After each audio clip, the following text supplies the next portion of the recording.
This is the original Backrooms photo posted in 12th of May 2019 on 4chan. It is a space with eerie artificial lighting that falls somewhere between a car park and a hallway.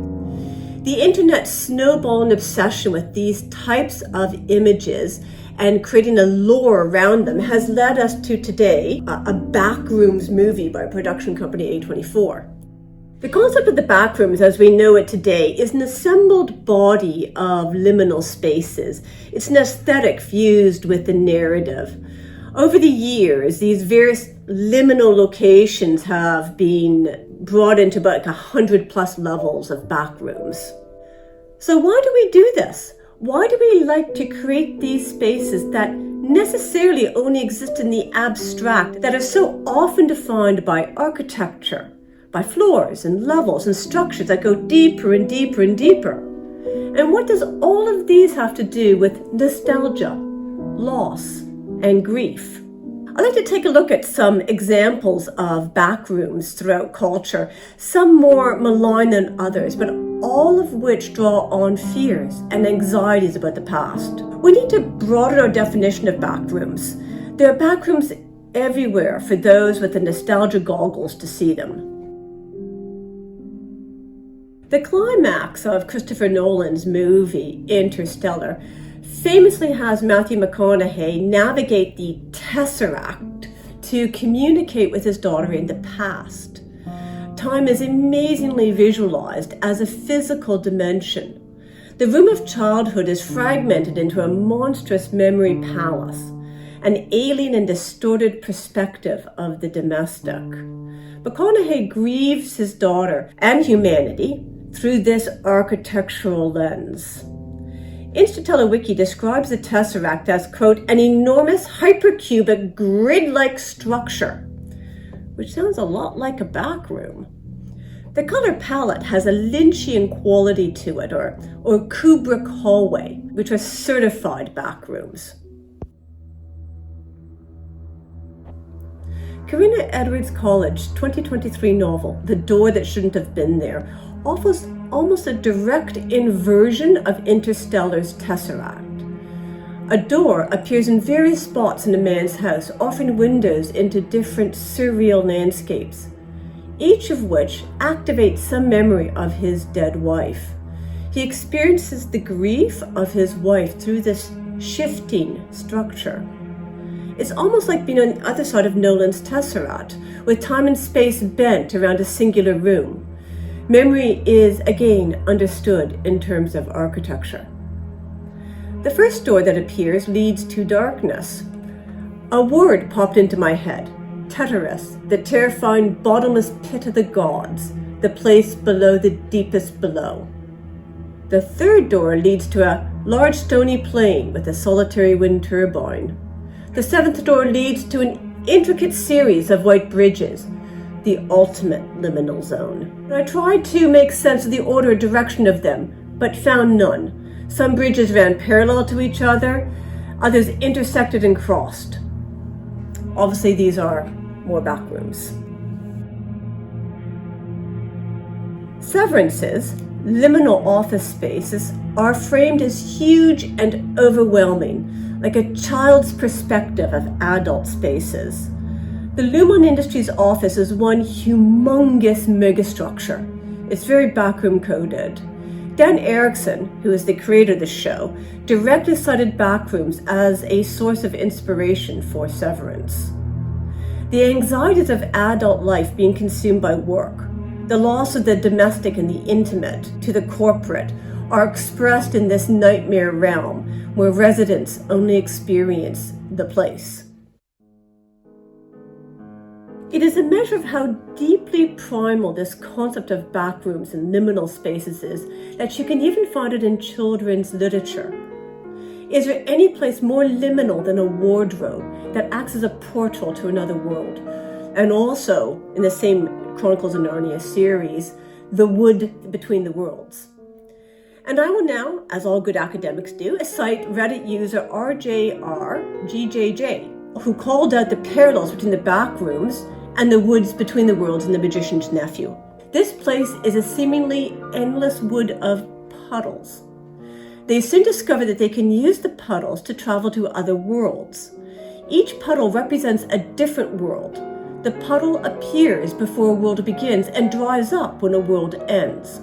Well, not exactly analogous to Backrooms, it is frankly a very similar concept as a place between dimensions that is filled with remnants of reality.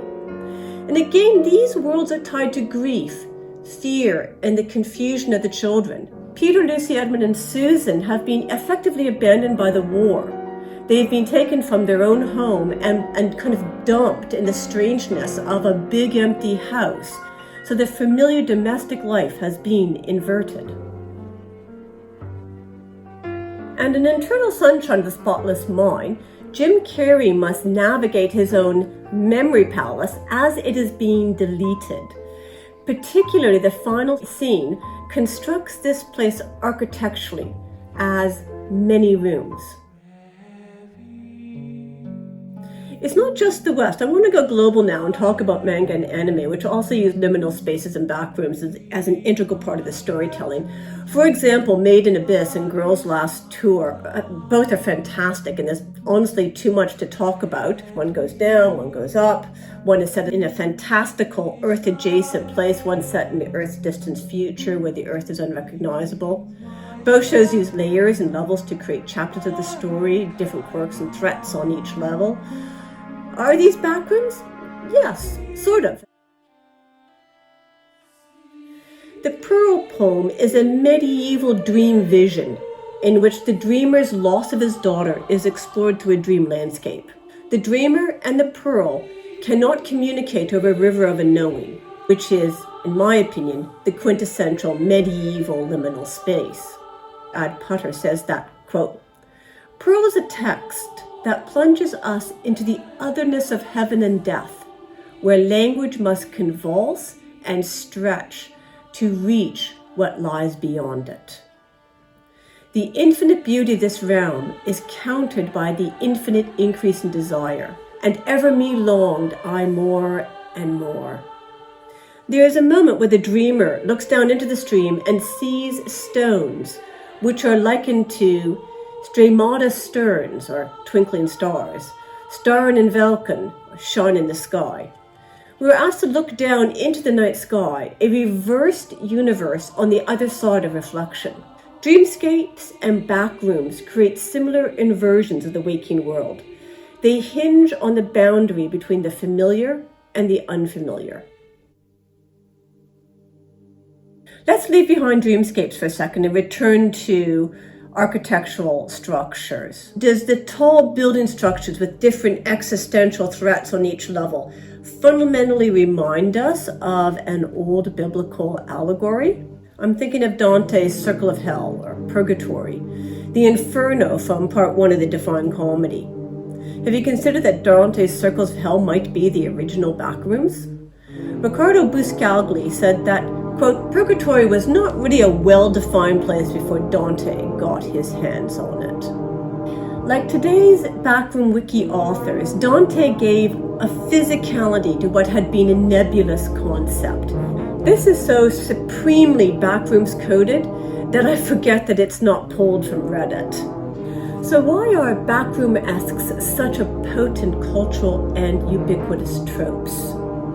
Why are architectural structures so frightening to us? I reckon it often has something to do with memories children have without their parents. The first knowledge that you will, at some point, be without them is often characterized by these big liminal spaces.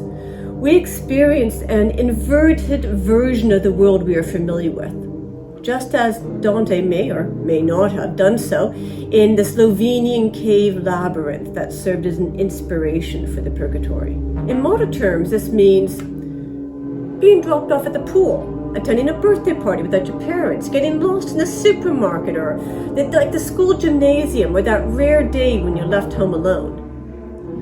What confronts you in these moments of familiar and domestic loss is the aloneness and the largeness of the room you are in.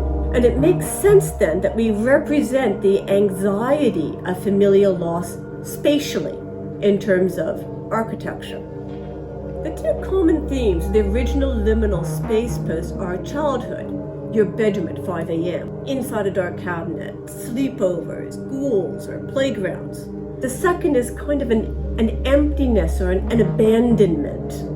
In Jonah Mendelson's 2019 essay, the liminal space is explained as a form of hauntology, a term coined by Jacques Derrida, whose 1993 work Specters of Marx describes the ghost of communism after the fall of the Soviet Union in 1991. In Mark Fisher's essay, Nostalgia for Lost Futures, he argues that what these spaces often represent for people is the deadness of past hopes for a greater future. Not only are you mourning the loss of the past, but also the futures that they could have led to. I think this is particularly true for people who grew up in waves of cultural futurism. Science fiction in the 1960s and 70s, anime from the 80s and 90s, pop music from the noughties. The liminal spaces that we know it now online act as an inversion of retrofuturism. Instead of sprawling skylines, neon interiors, and space travel, we have empty hallways, car parks, pools, hotels, all characterized by their abandonment and dereliction.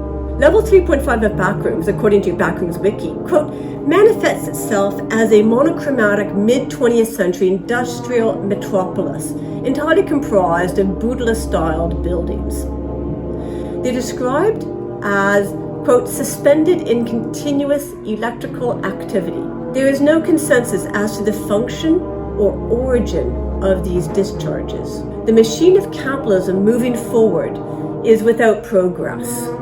But also, these are children's views of an industrial world that they cannot make sense of. Reality and backrooms. Reality and the dreamscape. Earth and the tesseract. Earth and purgatory. England and Narnia. The bedroom and the surreal landscape beyond the door. These worlds are analogues of each other. They are all the intersection of the liminal with the real. They are not hermetically sealed. One influences the other. You learn and change in one so that you can be different in the other. This is almost an essential part of our heterotopia. Because the backrooms aesthetic is so familiar to people's experience, each place being a perversion of something you know intimately, it invites you to impose your own memories onto it, to engage with it personally. It is unreality to deal with reality.